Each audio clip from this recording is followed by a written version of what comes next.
Shalom Bapak Ibu Saudara sekalian yang dikasihi oleh Tuhan. Sebelum kita merenungkan firman Tuhan hari ini, mari kita berdoa. Bapa, kami bersyukur untuk hari yang Tuhan berikan. Dan kami rindu Tuhan berbicara kepada kami melalui firman Tuhan yang akan kami renungkan bersama, sehingga itu boleh mengarahkan hidup kami untuk makin dekat dan berkenan kepada Tuhan. Kami berdoa di dalam nama Tuhan Yesus. Amin. Bapak, Ibu, Saudara sekalian, renungan kita pada hari ini diambil dari Nehemia, pasal yang ke-9 ayat 38 hingga pasal 10 ayat 39. Namun kita akan membaca hanya pasal 9 ayat 38. Demikian firman Tuhan. Berdasarkan semuanya ini, kami mengikat perjanjian yang teguh, yang kami catat dengan dibubui meterai para pemimpin kami, orang-orang Lewi kami, dan para imam kami.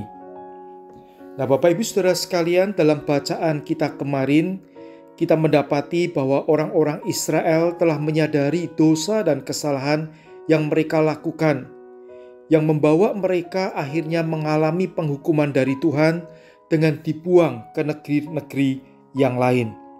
Ketika mereka mulai kembali ke tempat asal mereka di Israel, di Yerusalem, mereka bertekad untuk kembali melakukan firman Tuhan dengan setia. Untuk menunjukkan kesungguhan hati mereka itu, mereka melakukan ikatan perjanjian di hadapan Tuhan yang ditandatangani oleh para pemimpin umat, orang-orang Lewi, dan para imam yang melayani di rumah Tuhan, serta semua orang yang sudah dewasa. Mereka berkomitmen kembali melakukan kewajiban menurut hukum Taurat. Dalam bacaan pasal 10, ada 6 hal yang mereka tekadkan untuk mereka akan lakukan dengan setia. Salah satunya adalah tentang menguduskan hari Sabat.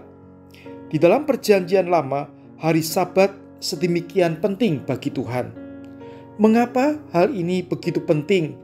Mengapa Tuhan menaruh perhatian yang khusus, bahkan membuat aturan yang khusus tentang hari Sabat?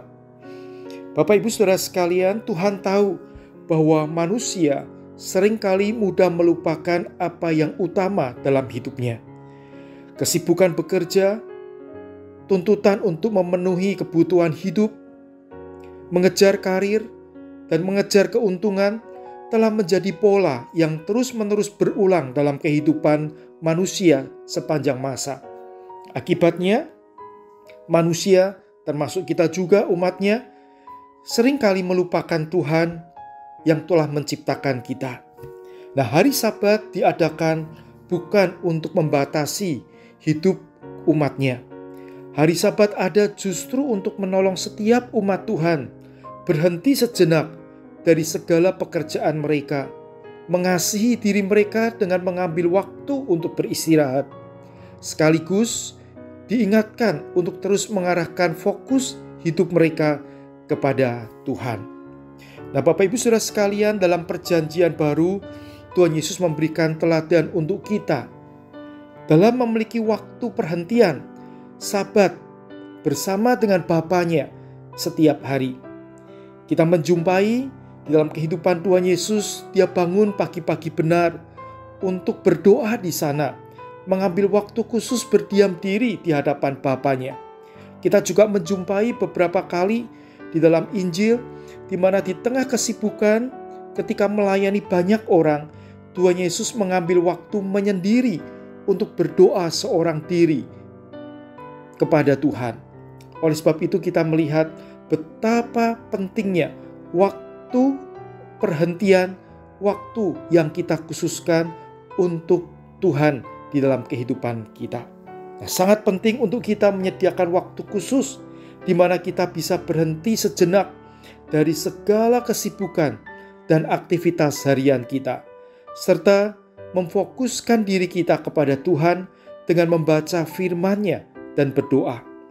Hal ini akan menolong kita agar hidup kita terus terarah kepada Tuhan. Mari dalam kesempatan hari ini kita mengevaluasi diri kita selama ini.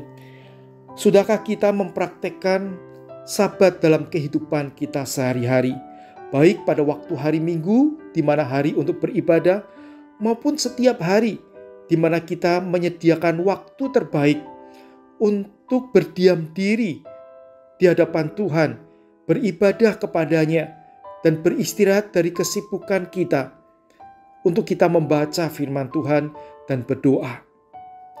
Ataukah kesibukan, aktivitas, dan pengejaran materi atau hal-hal lainnya telah menjadi yang utama dalam hidup kita, sehingga hati kita tidak lagi tertuju kepada Tuhan. Biarlah melalui firman Tuhan hari ini, kiranya kita diingatkan kembali untuk senantiasa menjadikan Tuhan yang utama di dalam hidup kita, dengan menyediakan waktu-waktu yang terbaik untuk kita beristirahat sejenak dari kesibukan kita dan mendekatkan diri kepada Tuhan. Mari kita berdoa. Bapa di sorga, terima kasih karena Engkau begitu mengasihi kami dan ingin selalu dekat dengan kami. Karena itu tolong kami Tuhan, tiap-tiap hari kami bisa menyediakan waktu terbaik untuk kami membaca Alkitab, berdoa dan berdiam diri menikmati hadirat Tuhan. Baik itu melalui puji-pujian, melalui lagu-lagu yang kami nyanyikan, biarlah itu membangun hati kami untuk terus terarah dan terfokus kepada Tuhan. Pimpin kami Tuhan dan tolong kami. Di dalam nama Tuhan Yesus kami berdoa. Amin. Kiranya Tuhan memberkati kita semua. Amin.